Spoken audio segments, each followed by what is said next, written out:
राधे राधे कृष्ण कन्हैया गोपाल प्यारो मुरली बजैया।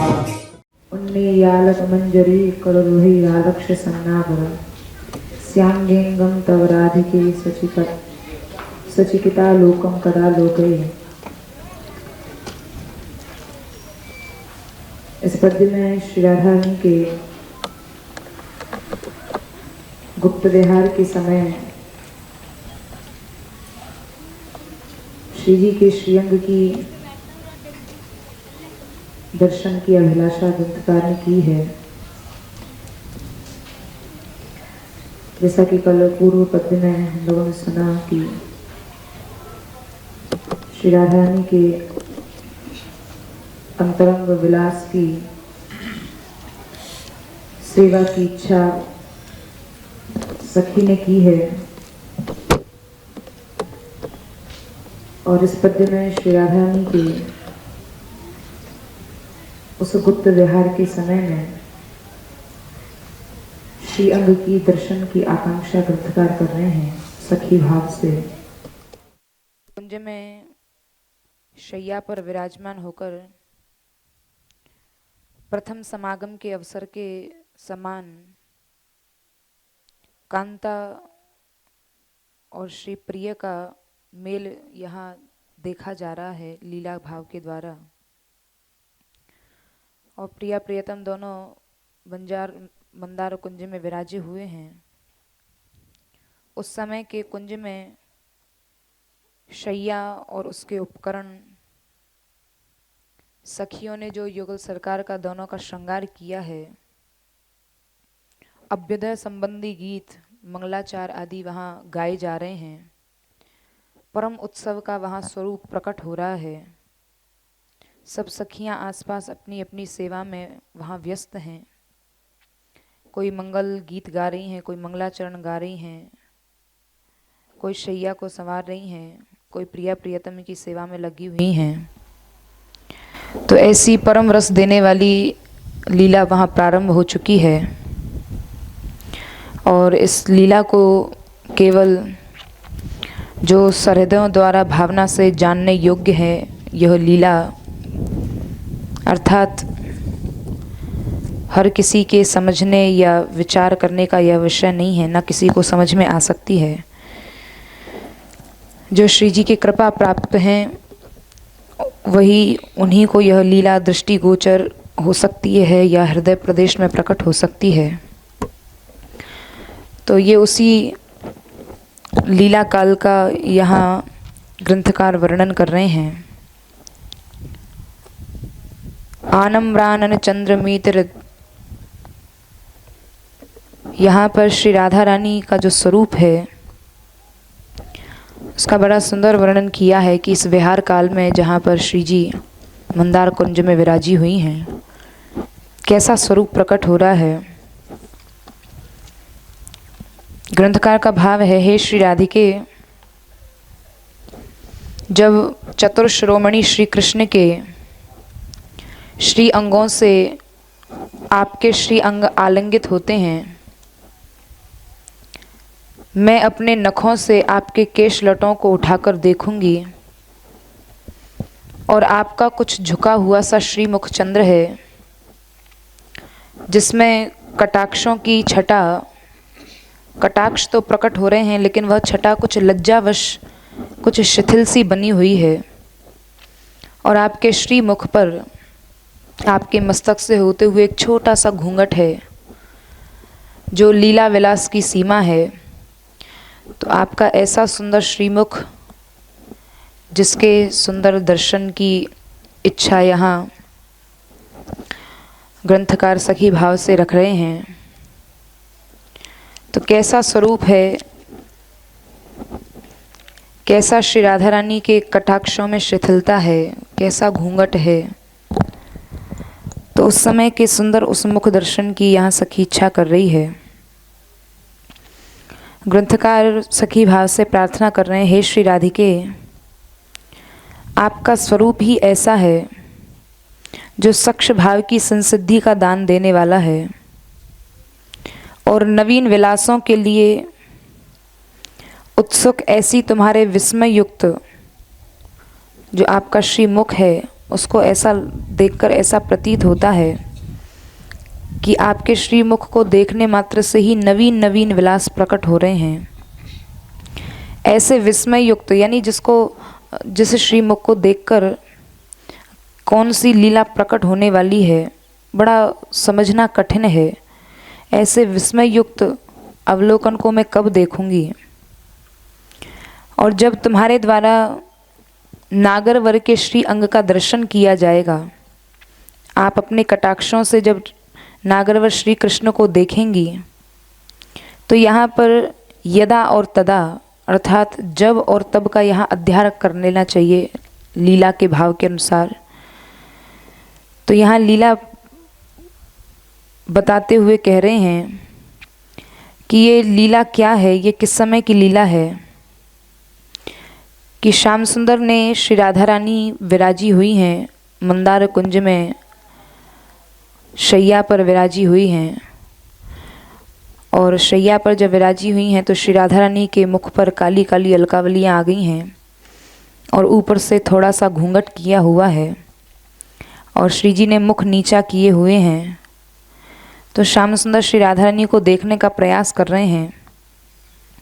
तो जैसे ही श्याम सुंदर देखना चाहते हैं, उसी समय श्री राधा रानी ने लज्जा के कारण मुख को नीचा कर लिया। तब श्री राधा रानी ने जब ऐसा किया है तो अपनी उंगलियों के अग्रभाग या नख से श्री जी की सखी ने अलक रूपी मंजरी को ऊंचा करके यहाँ पर श्याम सुंदर को श्री राधा रानी का दर्शन करना चाह रहे हैं और श्री राधा रानी ने मुख को नीचा कर लिया है। तो ऐसी श्री राधा रानी का मुख की शोभा हो रही है। वहाँ आनभ्र, आनभ्र कहते हैं वो आकाश जो मेघ रहित हो, अर्थात वो अलक जो हैं जब सखी ने हटाई तो ऐसा लगा कि वह आकाश मेघ रहित हो गया है।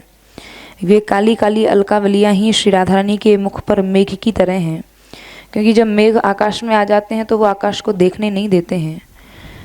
तो ये मेघ ही श्याम सुंदर को, यानी ये अलकावलियाँ ही श्याम सुंदर को श्री राधा रानी के मुख दर्शन में बाधित कर रही हैं। तो यहाँ पर श्याम सुंदर किस रूप में हैं?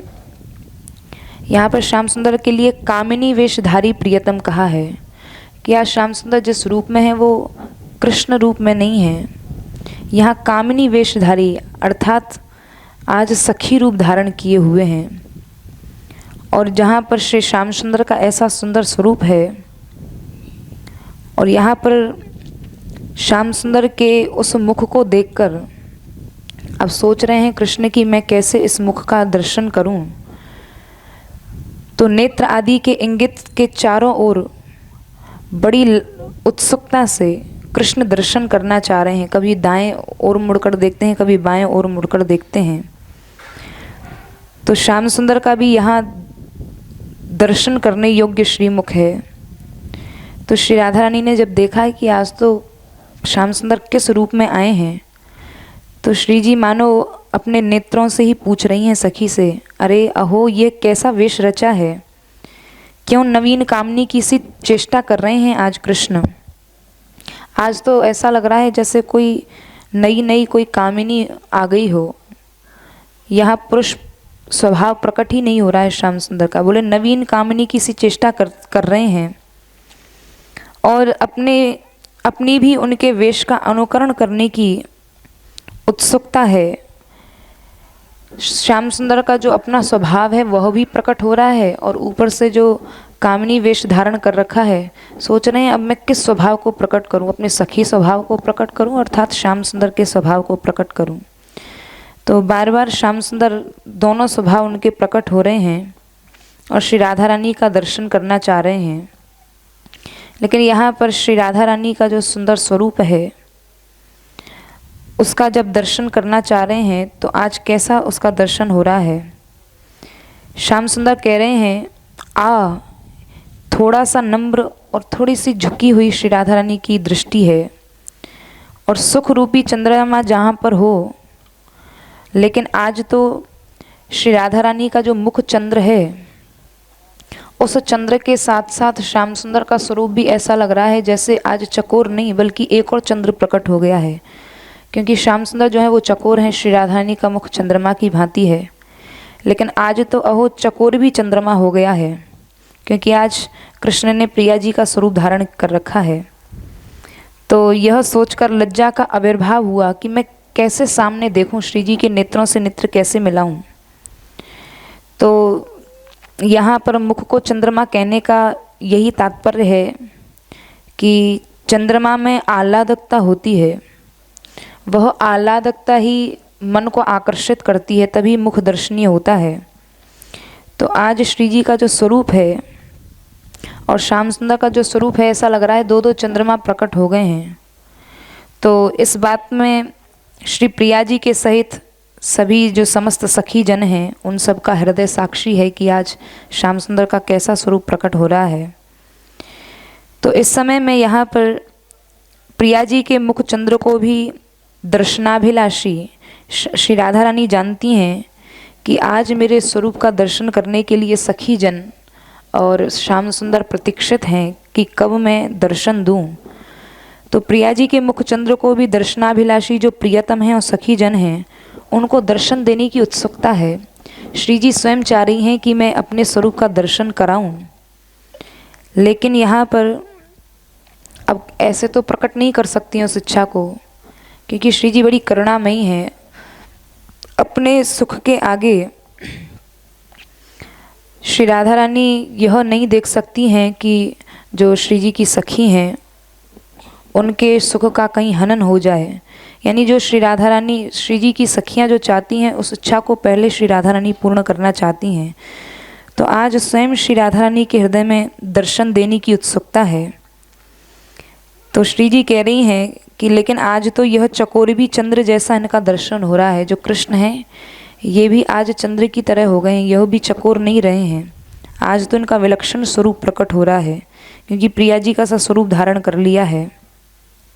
तो श्री राधा रानी का जो मुख चंद्र है वो कुछ झुका सा हुआ है, और झुके हुए मुख चंद्र से जो इंगित हैं, जो इशारे हैं, जो प्रकट हो रहे हैं, उनका यहाँ ग्रंथकार के मूल भाव को लेते हुए टीकाकार कह रहे हैं कि ऐसे कटाक्ष श्री जी के नेत्रों से प्रकट हो रहे हैं कि चालित कटाक्षों की छटा, नेत्रों की चंचलता और शोभनीयता जो मंथर यानी मंद सी पड़ गई है। नीचे झुके हुए नेत्र हैं, कटाक्ष चल तो रहे हैं लेकिन बड़ी मंद गति से, क्योंकि श्री राधा रानी कटाक्ष कब चलते हैं, जब दृष्टि सामने होती है तब पूर्ण रूपेण कटाक्ष किया जा सकता है। लेकिन आज श्री राधा रानी ने नेत्रों को नीचे झुका रखा है, तो सामने देख ही नहीं रही हैं।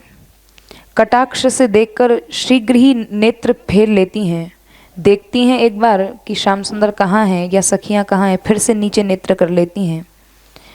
और यहाँ कामनी वेशधारी श्याम सुंदर आज अपने स्वभाव को नहीं छोड़ रहे हैं और वो दर्शन करना ही चाहते हैं। अब दर्शन कैसे हों, तो श्याम सुंदर ने एक क्षण के लिए भी श्री राधा रानी के नेत्रों से अपने नेत्र हटाए ही नहीं। पता नहीं ये कटाक्ष कब ऊपर हो जाए, कब ये दृष्टि ऊपर हो जाए।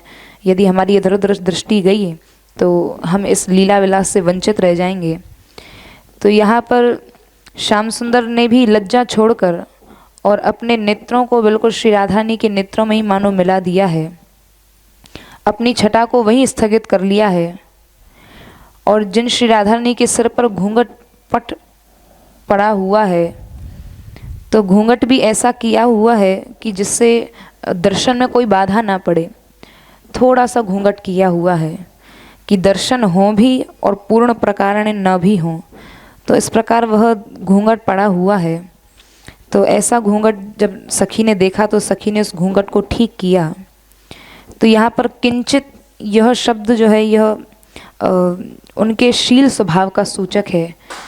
यहाँ पर किंचित जो घूंघट डाला हुआ है यह श्री राधा रानी के शील स्वभाव को प्रकट कर रहा है। और अंगों में लीला विलास की अविधि हो गई है, तो उनके अभिप्रायों के अनुसार अनुकूल वे बाह्य चेष्टाएं लीला कहला रही हैं। जो भी श्री राधा रानी की बाह्य चेष्टा प्रकट हो रही है, श्री राधा रानी का जो नीचे देख रही हैं या उनका छोटा सा घूंघट उनके मुख पर पड़ा हुआ है, ये सब बाह्य चेष्टाएं ही लीला कहलाती हैं। तो प्रिया जी का अनुकरण भी यहाँ लीला कहा गया है। यहाँ पर लज्जा, प्रतिकूलता, कभी कभी श्री राधा रानी लज्जा करती हैं, कभी कभी प्रतिकूल भी देखा जाता है, और श्याम सुंदर स्पर्श करते हैं तो हाथ भी झटक देती हैं, और घूंघट की दृढ़ता है, अंगों को सिकोड़ना है, ये सब श्री राधा रानी का विलास है। यह विलास प्रकट हो रहा है जिसको सखी जन देख रही हैं।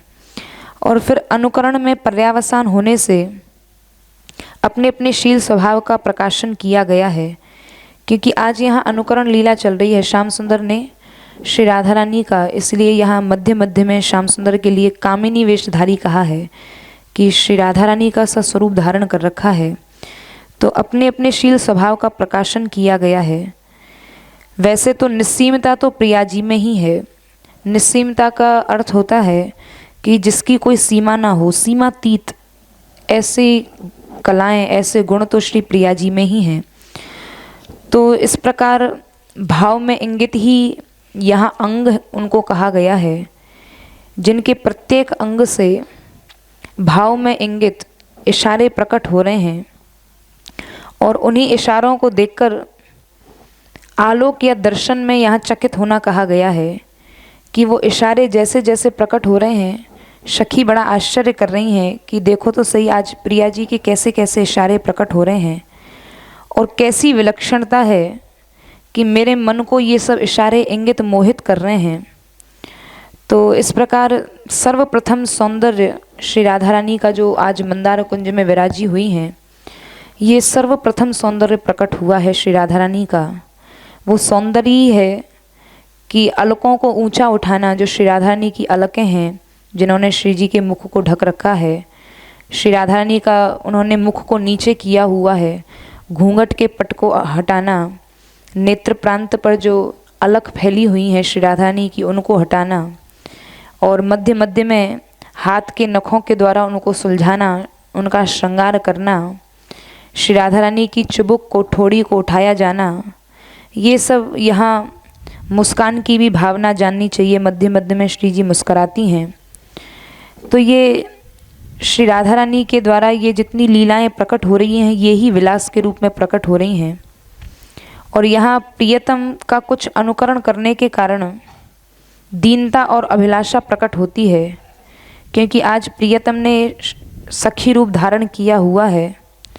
तो मध्य मध्य में श्याम सुंदर देखते हैं कि श्री राधा रानी कब अपने नेत्रों को उठाएंगी, कब अपने श्री मुख को ऊपर करेंगी। तो बड़े दैन्य भरे भाव से हाथ जोड़कर श्याम सुंदर प्रार्थना करते हैं। अब श्री राधा रानी तो राधा रानी अपने स्वभाव को कैसे छोड़ सकती हैं। तो ऐसा श्याम सुंदर का स्वरूप देखकर श्री राधा रानी का हृदय द्रवित हो जाता है, एकदम पिघल जाता है, और अपने शील स्वभाव को मैं किस प्रकार ज्ञापित करूं, मैं अपने शील स्वभाव को किस प्रकार प्रकट करूं, यह विचार में श्री जी पड़ जाती हैं।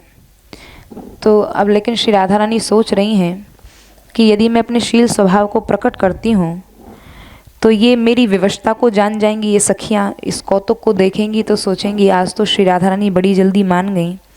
लेकिन श्री जी की जो अंतरंग सखी है वो मन ही मन सोचती है कि भले ही श्री राधा रानी इन भावों को कितना भी छुपाना चाहें, लेकिन मैं भी तो श्री राधा रानी की अंतरंगिणी हूँ, मेरा भी तो इन भावों पर मैं कुछ प्रवेश है। तो श्री जी की जो सखी है वो जान जाती है कि इस समय श्री राधा रानी किस भाव को प्रकट करना चाहती हैं या अपने शील स्वभाव को प्रकट करना चाहती हैं।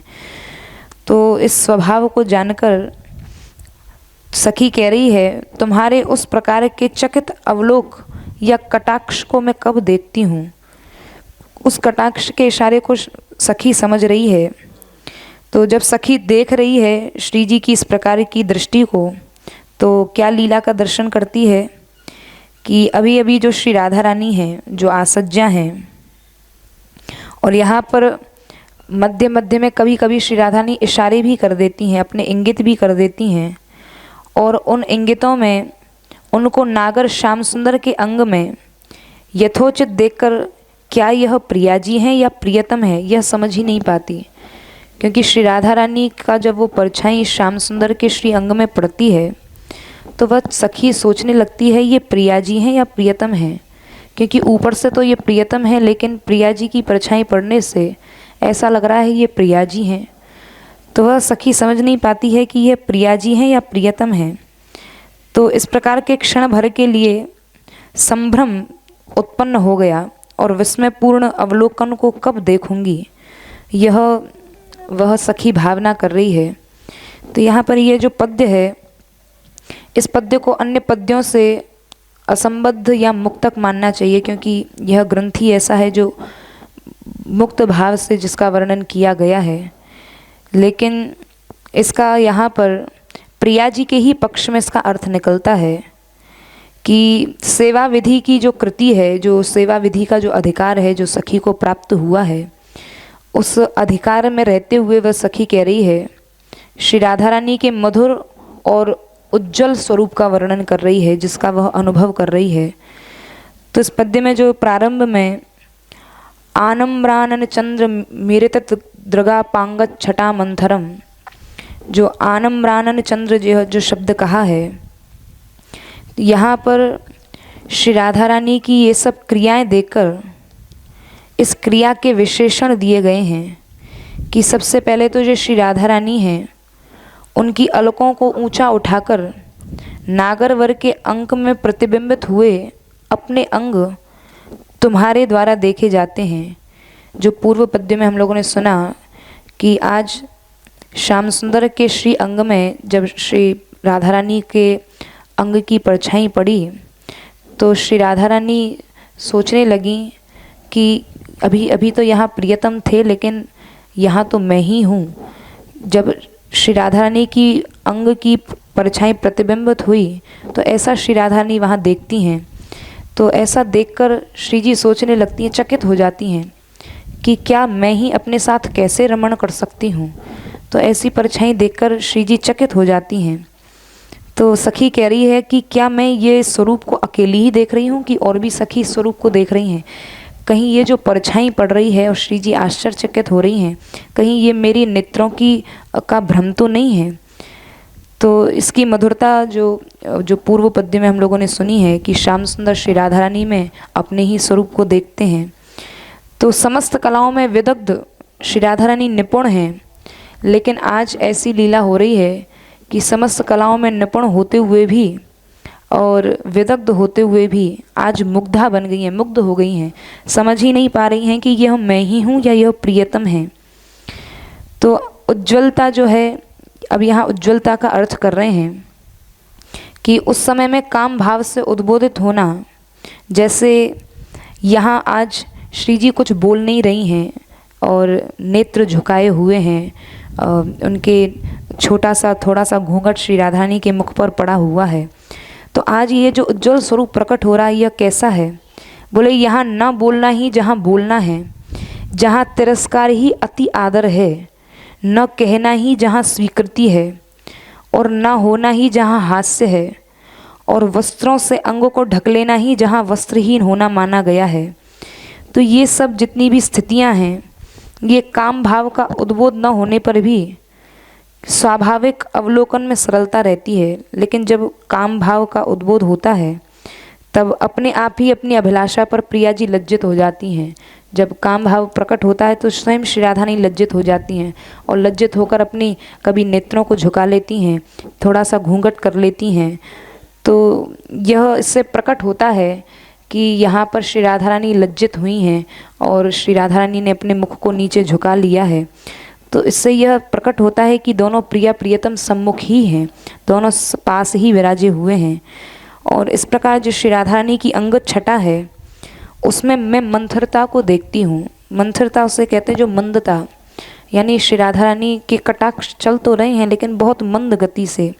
तो यह श्री जी की जो लज्जा आदि जो गुण हैं ये प्रकट हो रहे हैं। तो इसी अभिप्राय से ये बात कही गई है कि जहाँ श्री राधा रानी किंचित दर्शी, यानी इस क्रिया विशेषण द्वारा यहाँ सूक्ष्म भाव को प्रकट किया है। देख तो रही हैं लेकिन मध्य मध्य में कभी कभी देखती हैं, ऊंची दृष्टि करके नहीं देख रही हैं। और देख भी रही हैं तो अपने उस पतले से घूंघट में से कभी कभी मध्य मध्य में देख लेती हैं। तो जब श्री राधा रानी ऐसा करती हैं तो श्री जी की सखी बार बार उस घूंघट को खोलकर और श्री राधा रानी के उस दिव्य छटा का दर्शन करना चाहती हैं। तो यहाँ इस प्रकार की अनेक भावों को लेकर यहाँ इस रीति से श्री राधा रानी के उन दिव्य भावों को समझ लेना चाहिए। और जिसमें आनम मानन चंद्र शब्द से लज्जा इतिरित दृगा पांग छटा मंथर, यहाँ शब्द से लज्जा को दबाकर उत्सुकता और उसी कारण से छटा में मंथरता की अभिलाषा प्रकट की गई है कि पहले तो लज्जा आई। श्री राधा रानी ने जब नेत्रों को नीचे किया तो नेत्र नीचे क्यों किए? क्योंकि लज्जा आई।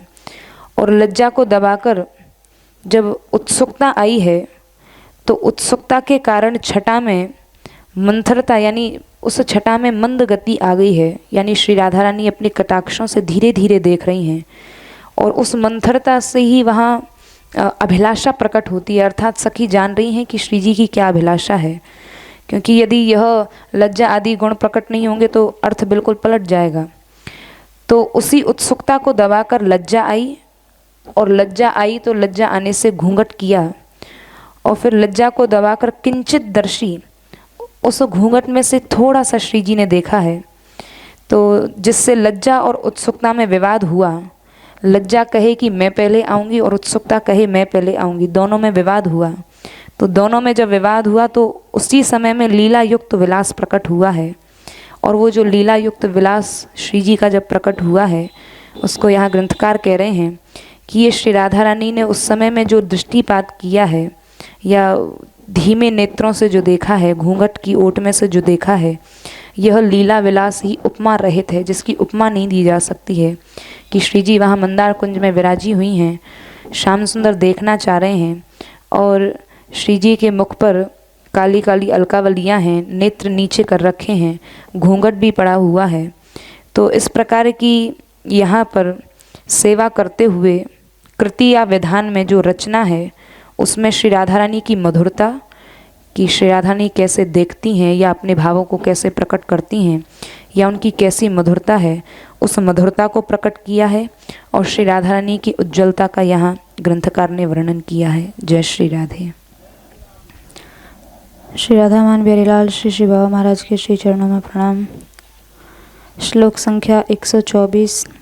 राका चंद्रो वराको यदनुपम रसानंद कंदाननेन्दोस तत्तादृक् चंद्रिकाया अपि किमपि कला मात्र कस्याणुतोपि यस्याह शोणाधर श्री विधृत नवसुधा माधुरी सार सिंधु साराधा काम बाधा विधुर मधुपति प्राणदा प्रियताम नः। ग्रंथकार ने इस श्लोक में श्री राधा रानी के अद्भुत सौंदर्य का वर्णन किया है। श्लोक का भाव है अद्वितीय रसानंद का जो मूल है उस मुखचंद्र की अवर्णनीय चांदनी की कला के अणु से भी पूर्णिमा का चांद तुच्छ प्रतीत होता है, जिनके लाल अधरों ने सुंदरता की शोभा के नवीन अमृत माधुरी का भी सार उसके भी समुद्र को धारण कर रखा है। वे श्री राधा काम बाधा से पीड़ित मधुपति कृष्ण की जीवनदायिनी हम पर प्रसन्न हो। कौन सी श्री राधा है? जिनका मुख अनुपम रसानंद का मूल है।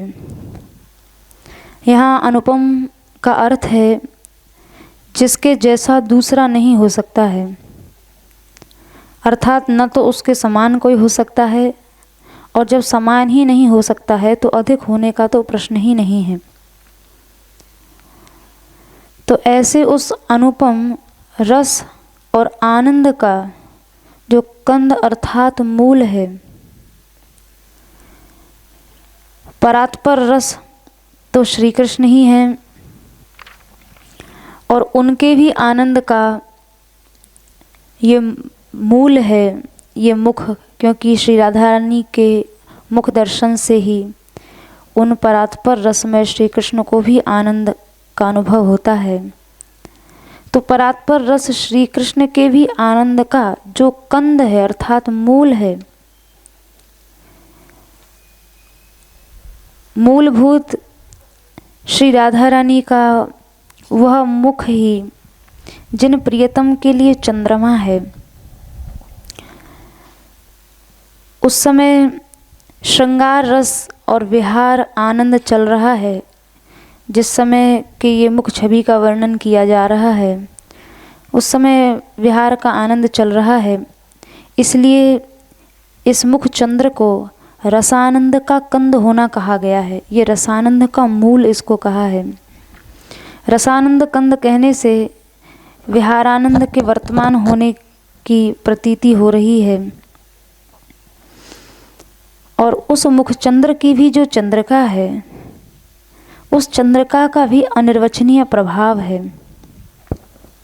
उस चंद्रिका का भी कण और उस कण का भी लेश यहाँ श्लोक में आया है। तत्तादृक् चंद्रिकाया अपि किमपि कण मात्र कस्याणुतोपि। एक तो अद्वितीय रस और आनंद का कंद ही वह मुखचंद्र है, और फिर वैसी ही उसकी चंद्रिका है। उस चंद्रिका का भी कण, और कण एक बहुत छोटे से हिस्से को कहते हैं, और कण में भी उस कण का अणु मात्र। और यहाँ कण मात्र कस्याणु, तो यहाँ क प्रत्यय लगाया है, वो अत्यंत अल्प कण का द्योतक है। यानी अत्यंत कोई छोटा सा कण और उसका भी अणु, और उस अणु का भी कोई परमाणु जैसा हिस्सा, बहुत ही छोटा। वह भी पूर्णिमा का जो चंद्र अपनी प्रसिद्ध षोडश कलाओं से सुना जाता है। 15 दिनों में जो पूर्णिमा का चंद्रमा होता है, षोडश कलाओं से पूर्ण होने के कारण वो अन्य दिनों की अपेक्षा अधिक प्रकाशवान होता है। तो एक और पूर्णिमा जो अपनी षोडश कलाओं से परिपूर्ण पूर्णिमा का चंद्र है, और दूसरी ओर श्री राधा रानी के मुख चंद्र की चंद्रिका का कण का भी अणु, और अणु का भी परमाणु जैसा छोटा सा अंश, यानी अत्यंत अल्प। पूर्णिमा का जो चंद्र है, षोडश कलाओं से जो परिपूर्ण है, वह चंद्र भी उसके आगे वराक यानी बेचारा हो जाता है, यानी अति तुच्छ सिद्ध हो जाता है। यहाँ मुखचंद्र की चंद्रिका के कणमात्र के अणु से ये जो इतना व्यस्त क्रम से इस श्लोक में इस बात को कहा गया है, इस बात को सीधे सीधे भी कहा जा सकता था कि मुखचंद्र की चंद्रिका के कण मात्र के अणु के सामने भी यह चंद्र फीका हो जाता है। इतने सरलता से भी इस बात को प्रस्तुत किया जा सकता था, किंतु व्यस्तक क्रम से इस बात को कहा, क्योंकि युक्ति से एक तारतम्य का अच्छी तरह से बोध हो जाता है। यानी यहाँ ग्रंथकार ये बताना चाहते हैं कि श्री राधा रानी के मुख चंद्र से ये चंद्र तुच्छ है, ये बात तो जाने दो। इस चंद्र की चंद्रिका से भी ये चंद्र तुच्छ है, ये बात भी जाने दो। उस चंद्रिका के महाप्रभाव वाले कणमात्र से भी ये चंद्र तुच्छ है, ये भी कहा जाए तो ये भी लगता है कि बहुत बड़ी बात कह दी। बोले उसके छोटे से अंश के सामने भी ये चंद्र तुच्छ है, उस अंश के अणु से भी ये चंद्र बहुत तुच्छ दिखाई देता है। तो यहाँ ये व्यस्तक क्रम जो इस भाव में दिखाया है, तो उससे एक वाग विलास आता है। यानी श्री राधा रानी के मुखचंद्र की जो एक अनुपमता है, जो अद्वितीयता है, वो और अच्छे ढंग से इस तरह से कहने से प्रकट होती है। तो यहाँ इसीलिए इस व्यस्तक क्रम का प्रयोग करने का टीकाकार का और ग्रंथकार का उद्देश्य है। तो श्री राधा मुखचंद्र की चंद्रिका के कण मात्र के अंश के अणु से, अर्थात परमाणु से भी तुच्छता सिद्ध होती है। वो परमाणु ही बताता है कि यदि पूर्णिमा के चंद्र में श्री राधा मुखचंद्र का कोई लघुतम अंश भी न होता, तो ये सामान्य चंद्र भी संसार में किसी को आह्लादित नहीं कर सकता था। इसमें कोई ना कोई बहुत सूक्ष्म सा अंश तो है ही, इसलिए ये संसार को आह्लादित करता है, आनंदित करता है। तो श्री जी की चंद्रिका के कण के अणु के परमाणु के प्रभाव से ये चंद्र संसार में जीवों को आह्लादित कर रहा है, जीवन दे रहा है। किंतु फिर भी इस चंद्र में प्रेम नहीं है, इसलिए प्रेम के भाव के कारण ये उपचार मात्र ही है। क्योंकि आगे के श्लोक में जो अभूतोपमा अलंकार से राधा रानी के मुखचंद्र का वर्णन ग्रंथकार करेंगे, अभूतोपमा से तात्पर्य है ऐसी उपमा संसार में हुई ही नहीं है जिससे श्री राधा रानी के मुख को कुछ बताया जा सके। फिर भी इस चंद्र की बात कह दी है, क्योंकि यद्यपि इस चंद्र में ठीक है अमृत है, किंतु प्रेमामृत नहीं है। जबकि श्री राधा रानी का जो मुखचंद्र है वो विशेष प्रेम के अमृत से विशिष्ट है, अर्थात युक्त है। एकानेक विचित्र चंद्र उदित प्रेमामृत ज्योतिषाम, जैसा कि आगे ग्रंथकार कहेंगे। सामान्य चंद्र से अमृत ज्योति का प्रकाश होता है, किंतु ये विशिष्ट चंद्र प्रेमामृत से भरी हुई ज्योतियों का प्रकाश करता है। इसलिए राधा रानी का जो मुख चंद्र है वो उसको विचित्र चंद्र ग्रंथकार ने कहा है।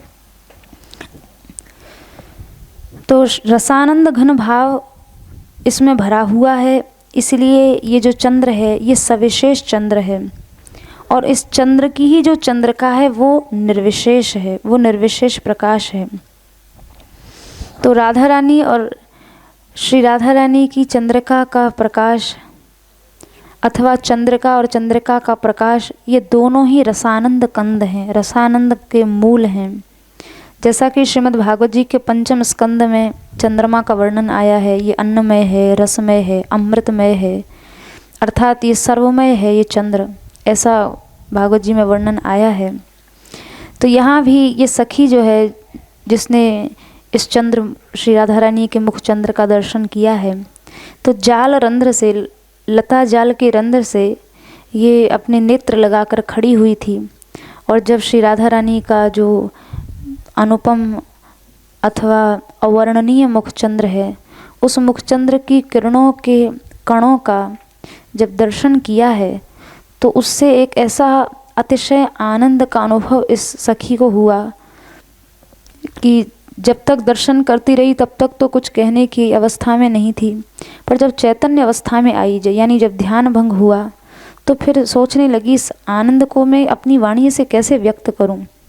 तो उस आनंद की उपमा का विचार करने लगी। तो उस समय उसके स्मरण में अन्य कुछ नहीं आया, केवल चंद्रमा ही आया। इसलिए उस आनंद की तुलना करने में उसने चंद्रमा को उचित समझा। यद्यपि उस आनंद की तुलना करने में किसी भी अंश में वो चंद्रमा ठहर नहीं पाया, किंतु उसने देखा कि चंद्रमा के अतिरिक्त मैं अपने इस आनंद की व्यक्ति मैंने क्या देखा है ये अभिव्यक्त भी नहीं कर पाऊंगी। तो शाखा चंद्र न्याय से परमाणु शब्द यहाँ रख दिया, जो श्लोक में भाव आया है, यहाँ परमाणु शब्द रख दिया।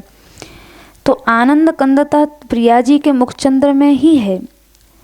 उनकी चंद्रिका से वे प्रिय का पोषण करती हैं, जैसे सामान्य जो चंद्र है वो संसार में जीवों का पोषण करता है। इसी तरह से श्री राधा रानी के मुखचंद्र की चंद्रिका से प्रियतम श्याम सुंदर का पोषण होता है। और उसी चंद्रिका के कण कुंज निकुंज में व्याप्त होकर सखी जनों का पोषण करते हैं। और सखी जन उन्हीं कणों से परमानंद का अनुभव किया करती हैं।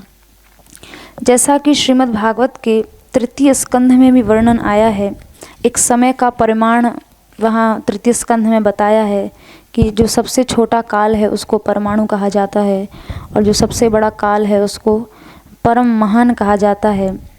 2 परमाणु मिलकर एक अणु होते हैं, फिर 2 अणु मिलकर एक त्रिसरेणु बनते हैं, 3 त्रिसरेणु एक त्रुटि, 100 त्रुटि मिलकर एक वेद, 3 वेद मिलकर एक लव, और 3 लव मिलकर एक निमेष बनते हैं।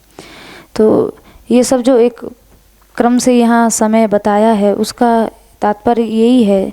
यहाँ टीकाकार ने इसको उदाहरण के रूप में इसलिए दिया है, वे ये बताना चाहते हैं कि सबसे छोटा जो काल होता है उसको परमाणु कहा जाता है। परमाणु से छोटा कुछ नहीं हो सकता, और सबसे बड़े को परम महान, अर्थात उससे बड़ा कुछ नहीं हो सकता है। तो यहाँ ये उदाहरण देने का यह अभिप्राय है कि यहाँ इस श्लोक में अणु शब्द जो आया है, कण मात्र कस्याणु तोपी, इससे तात्पर्य है कि सबसे छोटा जो एक परिमाण है समय को मापने का, वहाँ इसका प्रयोग किया है कि अणु से भी तुच्छ पदार्थ के रहते। यहाँ अणु शब्द का तात्पर्य परमाणु में समझना चाहिए। अणु कहने का तात्पर्य है परमाणु, यानी श्री राधा रानी के चंद्र की चंद्रिका का कण मात्र, कण से तात्पर्य अति अल्प कोई भाग, और उसका भी परमाणु जैसा अत्यंत छोटा सा हिस्सा, 16 कलाओं से परिपूर्ण ये सामान्य चंद्र उसके आगे तुच्छ लगने लगता है। और इसी तारतम्य से ऊर्ध्व क्रम से यदि देखा जाए तो जैसे श्री राधा रानी के मुख चंद्र के आगे ये जो चंद्रमा है, ये परमाणु की जगह भी कहीं टिकता नहीं है, और इस चंद्रमा के आगे श्री राधा रानी के मुख चंद्र का जो सुख है वो परम महान हो जाता है। यानी उससे बड़ा कुछ हो नहीं सकता, उससे अधिक सुंदर, उससे अधिक आह्लाद देने वाला, उससे अधिक सुख देने वाला अन्य कुछ हो नहीं सकता है। तो यहाँ श्री राधा रानी के मुखचंद्र का आह्लादन और आप्यायन में पराकाष्ठा दिखाई है। यानी श्री जी का जो मुखचंद्र है वो सर्वाधिक आह्लाद देता है और सबसे अधिक तृप्ति कराने वाला है। तृप्ति किसको देता है? प्रियतम अर्थात श्याम सुंदर को तृप्त करता है। तो तात्पर्य ये है, यहाँ एक श्लोक टीकाकार ने दिया है, राका चंद्रश्चरमः परम महान विपिन सद्रमा सिंधु रसघन मूर्तिर यस्मानंदति किमुत कहमानम आख्यामी। अर्थात पूर्णिमा का चंद्र अंतिम परमाणु है और श्री वृंदावन में श्री राधा रानी का जो मुखचंद्र है वो परम महान है, जिससे रसघन मोहन मूर्ति श्री श्याम सुंदर भी आनंद को प्राप्त करते हैं। मैं उस मुखचंद्र की क्या महिमा कहूँ। अर्थात इसमें जैसा रस है या जैसा आनंद है वैसा कहीं भी नहीं है। ये बात यहाँ ग्रंथकार कहना चाहते हैं और उसी को खोल कर कहने का प्रयास टीकाकार किए हैं। जिन श्री राधा रानी के मुखचंद्र का वर्णन यहाँ ग्रंथकार ने किया, अब उन्हीं के सुंदर अधरों का वर्णन ग्रंथकार कर रहे हैं। श्री राधा रानी जो अपने अधर रस के द्वारा प्रिय का पोषण करती हैं, यस्याह शोणाधर श्रीर विधृत नवसुधा माधुरी सार सिंधु। वो कैसे अधर हैं? तो बोले शोणाधर, ये लाल रंग के हैं। लाल जो रंग होता है वो अनुराग का होता है, प्रेम का। ऐसा लगता है जैसे श्री राधा रानी के जो ओष्ठ हैं, साक्षात अनुराग ही ओष्ठों के रूप में बैठा हुआ है, साक्षात प्रेम ही उमड़ा हुआ यहाँ दिखाई दे रहा है। और उस समय श्री राधा रानी का जो मुख है वो आनंद के कारण मुस्कान से युक्त है। तो उस समय श्री राधा रानी यानी शोभा युक्त है। श्री राधा रानी के ओष्ठों में नवसुधा भरी हुई है। केवल नवसुधा नहीं, नवसुधा की भी माधुरी के सारभूत गुणों का समुद्र हैं ये राधा रानी के अधरोष्ठ। तो यहाँ ये जो इतनी बड़ी बात कही है, जो एकाएक समझ में भी नहीं आती कि श्री राधा रानी के जो ओष्ठ हैं वो सुधा भी अमृत ही नहीं, नवीन अमृत, कोई विलक्षण अमृत की माधुरी का भी जो सार है, और सार का भी एकाध कण नहीं, उस सार का जो समुद्र है वो श्री राधा रानी के ओष्ठों में विराजमान है। तो इन सब बातों को केवल कथन का एक वाग आडंबर नहीं समझना चाहिए कि ये सब बातें केवल एक यहाँ कोई वाणी का विलास किया गया है, या ये सब बातें केवल ग्रंथ की शोभा के लिए कही गई हैं। तो ऐसी बात नहीं है, क्योंकि सुनने में भले ऐसा लगता है कि ये सब संभव नहीं है, ये तो असंभव सी बातें हैं। नवीन सुधा और सुधा का भी माधुर्य, माधुर्य का भी सार और सार का भी सागर ऐसा श्री जी के ओष्ठों में विराजमान है। ये सब सही बातें, क्योंकि सखी ने जैसा देखा है वैसा ही यहाँ कहा है। अतः उनकी बातों में उनके जैसा ही हृदय जिन अधिकारी जनों का या कृपा पात्रों का होगा वही इन सब बातों को जान सकता है, अन्य नहीं जान सकते। तो यहाँ श्री राधा रानी के ओष्ठों में जो कहा है, जो सुधा है, अमृत है, उसमें भी अमृत में नवीनता है। नवीनता से तात्पर्य है कि संसार में जो समुद्र सुना गया है वो समुद्र नहीं, वो अमृत नहीं, उस अमृत से ये विलक्षण है, इसलिए नवीनता शब्द का प्रयोग किया है। संसार में सुना गया जो स्वर्गीय अमृत है, ये वो अमृत की बात यहाँ नहीं हो रही है, उससे ये विलक्षण है, इसलिए इसको नवीन सुधा या नवीन अमृत कहा है। जैसे कि ब्रह्म संहिता में जिस अमृत को जल कहा गया है वो प्राकृत अमृत है। उस प्राकृत सुधा के लिए तोय अथवा जल पद का प्रयोग होता है, किंतु यहाँ उससे भिन्न है ये अमृत, इसलिए इसको नवीन सुधा कहकर इसका व्यवहार किया है। यानी ये अमृत जो है वो जल में नहीं है, ये विलक्षण अमृत है। जैसे संसार में देखा जाता है गन्ने के रस का शुद्ध सार शक्कर है और उसका भी सार चीनी है और चीनी का भी सार खाण कही जाती है, वो भी नवीन है या ताज़ी है। इसी तरह से जैसे माखन का सार शुद्ध घृत होता है, वैसे ही यहाँ नए अमृत के माधुर्य के सार का समुद्र इन अधरों में भरा हुआ है।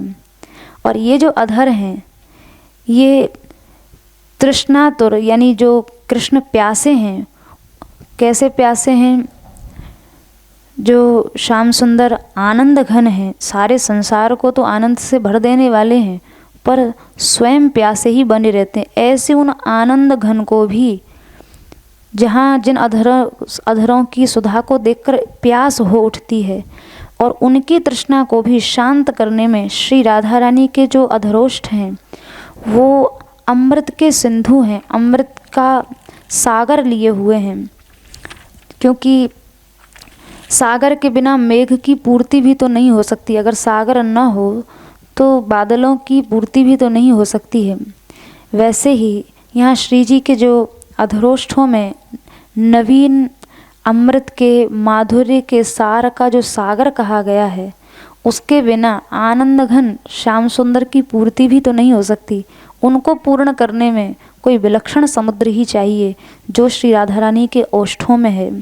अर्थात यहाँ श्री जी के ओष्ठों का जो अमृत है उसकी अत्यंत स्वादुता यहाँ ग्रंथकार बताना चाह रहे हैं। जहाँ श्याम सुंदर का मन रूपी मीन भी स्वाद लेता लेता कभी पार नहीं पाता है, निरंतर उसमें बस निमग्न रहना चाहता, बस डूबा ही रहना चाहता है। जैसे मछली पानी में रहती है तो पानी में रहकर ऐसा नहीं कि वो कभी तृप्त होकर कह दे कि मुझे जल से बाहर निकल दिया जाए, पानी में ही रहती है, पर उससे कभी वो उगती नहीं है, तृप्त नहीं होती है। तो ऐसे ही यहाँ इस अमृत से श्याम सुंदर तृप्त होते भी हैं। श्री जी कि ये अधर सुधा तृप्त भी कर देती है, किंतु उसके बाद भी वो उसी में निमग्न रहना चाहते हैं। तो कहने का भाव ये है कि जब श्री जी के अंगों की शोभा का माधुर्य ही सागर रूप है, तो फिर साक्षात अंगों के विषय में तो कोई कुछ कह ही नहीं सकता। अभी तक तो केवल अंगों की शोभा के माधुर्य का यहाँ वर्णन किया जा रहा है, साक्षात अंगों के विषय में तो कोई कुछ कह ही नहीं सकता है। इस प्रकार अधर में विद्यमान माधुर्य के आस्वाद के जो साक्षी हैं वो सखियों के चक्षु हैं, यानी श्री जी के जो अधरोष्ठ में जो विराजमान माधुर्य है उसको, उसके जो साक्षी हैं वो सखियों के नेत्र हैं। इन सखियों ने देखा है। और जब श्याम सुंदर उस अधर सुधा को पीते हैं और फिर जब मत्त हो जाते हैं, विवश हो जाते हैं, तब प्रियतम उस समय उस अधर सुधा की जो श्लाघा करते हैं, प्रशंसा करते हैं, उसको इन सखियों ने सुना है। तो इनके कान भी उस अमृत के माधुर्य के होने में, इनके कान भी साक्षी हैं, यानी सखियों के नेत्र भी साक्षी हैं और कान भी साक्षी हैं। इसलिए इन सब बातों को असंभव या इनमें मिथ्या भाव की कल्पना भी नहीं करनी चाहिए। फिर इसके बाद श्री राधा रानी के सुरत के आनंद का पोषण देखकर सखी कह रही है, श्री राधा रानी जिन्हें देखकर श्याम सुंदर काम से विशिष्ट हो जाते हैं। अभिलाषा, काम, तरसा, ये सब काम के नाम हैं। श्री राधा रानी के रूप छवि के सौष्ठव के दर्शन से श्याम सुंदर के हृदय में परम तृष्णा का उदय हो जाता है। तब फिर वे अधरामृत का पान करते हैं। अधरामृत के पान के बाद उनमें श्री जी के स्पर्श की अभिलाषा जाग उठती है। तो ये अभिलाषा यहाँ ये दिव्य काम है, ये इसको साधारण प्राकृत काम नहीं समझना चाहिए, क्योंकि जैसा कि हम लोग पूर्व पद्य में सुन चुके हैं, लीला पांग तरंगे तय रुद्भवन एकैष्कशः कोटिशः। श्री राधा रानी लीला रूपी नेत्रों को जब चलाती हैं तो श्री जी के लीला रूपी नेत्रों के कटाक्ष के नर्तन से एक एक कटाक्ष से एक एक नहीं अनंत कोटि दिव्य कामदेव उत्पन्न हो जाते हैं। तो यहाँ जो प्रियतम को जो काम बाधा हुई है वो उस प्राकृत काम नहीं, ये श्री जी के नेत्र कटाक्षों से उत्पन्न होने वाले दिव्य काम हैं, जो श्याम सुंदर को अपनी प्रबलता से, ऐसे श्याम सुंदर जो स्वतंत्र हैं, जो अपराजित हैं, अजित हैं, जिनको आज तक कोई जीत नहीं सका है, उन स्वतंत्र मधुपति को भी श्री राधा रानी के लीला रूपी नेत्रों से उत्पन्न जो काम है वो पराजित कर देता है, अपना अधिकार जमा लेता है। और उस समय श्याम सुंदर विधुर हो जाते हैं, उसके वश में हो जाते हैं, उससे व्याकुल हो जाते हैं और श्री जी के प्रति कहते हैं, हे स्वामिनी जी, अब मैं क्या करूं? आपसे ही पैदा हुआ ये काम मुझे प्रेरित कर रहा है, अन्यथा मैं तो आपके चरणों की सेवा छोड़कर अन्य कुछ चाहता ही नहीं हूँ, पर मैं क्या करूँ? आपके लीला रूपी नेत्रों के कटाक्ष से उत्पन्न ये काम ही मेरे अंदर ऐसी अभिलाषा उत्पन्न कर रहा है, कहीं आपके श्री अंग के स्पर्श की इच्छा हो रही है। तो उस समय श्याम सुंदर अति दीन और अति व्याकुल हो जाते हैं। तो उन अति दीन और अति व्याकुल मधुपति को भी जो प्राण देने वाला माधुर्य रस है वो श्री राधा रानी में ही है, अन्यत्र कहीं नहीं है। तो ऐसे काल में जब श्याम सुंदर अत्यंत दीन और व्याकुल होकर मूर्छित हो जाते हैं तो उस समय प्रियतम पूर्वक रसामृत दान देकर जो संजीवित करने वाली हैं वो श्री राधा हैं। इसलिए यहाँ राधा रानी को राधा नाम से यहाँ संबोधित किया, सा राधा, क्योंकि राधा से तात्पर्य है कि जो संसिद्धि स्वरूपा हैं, सभी मनोरथों को पूर्ण करने वाली हैं। तो उस समय काम बाधा से जो विधुर मधुपति हैं उनको जो प्राण देने वाली जो हैं वो श्री राधा हैं, सा राधा, उनको राधा रानी कहा है। ऐसी वे श्री राधा हमको प्रसन्न करें, ऐसी वो संसिद्धि रूपा राधा हमको तृप्त करें। हमको से तात्पर्य यहाँ प्रियतम को तृप्त करें, क्योंकि प्रियतम तृप्त हो जाएंगे तो वही हमारी तृप्ति है, क्योंकि प्रियतम की तृप्ति में ही राधा रानी की तृप्ति है और राधा रानी की तृप्ति में ही समस्त किंकरियों की दासियों की तृप्ति है। तो यहाँ हमको कहने से तात्पर्य है, स राधा काम बाधा विधुर मधुपति प्राणदा प्रियताम नहम, हमें तृप्त करें, अर्थात आप प्रियतम को तृप्त करें, वे तृप्त हो गए, आप प्रसन्न हो गई तो हम सब सहज में ही तृप्त हो जाएंगी। तो श्री राधा रानी उनको रसपान कराती हैं। पर यहाँ ये एक विलक्षण सी बात है कि रसपान करने पर भी यहाँ प्रियतम की तृष्णा की वृद्धि ही होती रहती है, जबकि सामान्य संसार में देखा जाता है प्यासे को पानी मिल जाए तो उसकी जो तर्षा है वो शांत हो जाती है, लेकिन रसेन तृष्णा शाम्येत किंचित सैवाति वर्धते पापम पापम पुनः पीत्वा चित्रम वाडव तांडवम। रस से तृष्णा यहाँ तो बढ़ रही है, पी पी कर भी यहाँ और पिया जा रहा है। वास्तव में इस कामाग्नि का जो तांडव है वो आश्चर्यजनक है। यहाँ रसदान श्री जी कर रही हैं पर उससे तृष्णा और बढ़ती जा रही है। तो इस प्रकार से रस और आह्लाद धर्म के अतिशय से पूर्णिमा के चंद्रमा का भी यहाँ तिरस्कार कहा गया है इस श्लोक में प्रारंभ में, क्योंकि जो रस और जो आह्लाद श्री राधा रानी के मुख चंद्र में है वो सामान्य चंद्र में भी नहीं है। इसलिए सामान्य चंद्र तो राधा मुख चंद्र की चंद्रिका के एक अल्प से कण के परमाणु जैसे अंश मात्र के आगे भी ये षोडश कला से परिपूर्ण चंद्रमा तिरस्कृत हो जाता है, बेचारा सा बन जाता है। तब किस उपमान से तुलना की जाए जिससे कविता करने के लिए ये वाणी समर्थ हो सके। तो ये विचार करके उस समय श्री स्वामिनी जी के मुख दर्शन में प्रियतम के सहित सखी जन की पूर्ण प्रेमास्पदा देखकर अनिर्वचनीय होते हुए भी अभूतपूर्व चंद्र के उपलक्षण से यहाँ शाखा चंद्र न्याय से आगे वो सखी समझाएगी कि ऐसा कोई चंद्रमा हो जो आज तक हुआ नहीं है, कोई अभूतपूर्व चंद्रमा के द्वारा यहाँ शाखा चंद्र न्याय से राधा रानी के मुख चंद्र को आगे सखी समझाने का प्रयास करेगी। जय श्री राधे। जय श्री राधे। अनिर्वचनी शब्द का अर्थ होता है जिसका वाणी से समझाना नहीं हो सकता है, समझ नहीं सकता है। जब श्री जी के मुख का और उनके अधरों का वर्णन करते हैं लोग, तो हम सब अनिर्वचनीय है, क्योंकि रसानंद ब्रह्म वो भी उनके अधर से तृप्त होता है, तो उसकी तृषा अनिर्वचनीय है।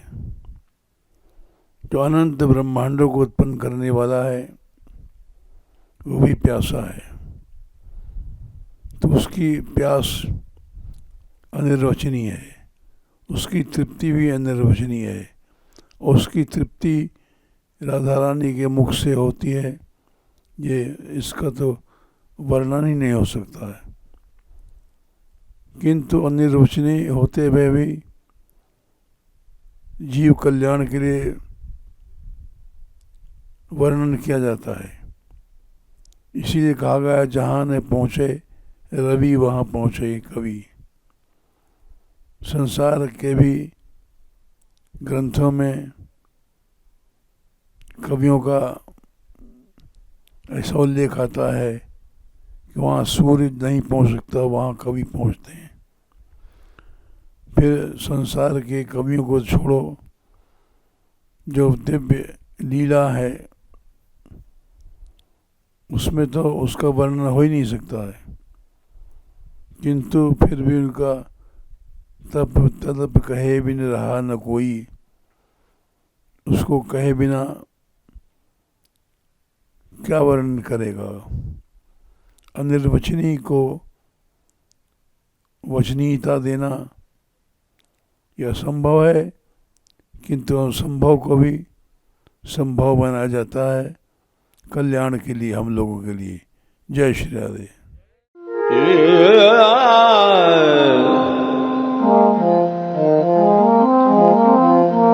Yeah.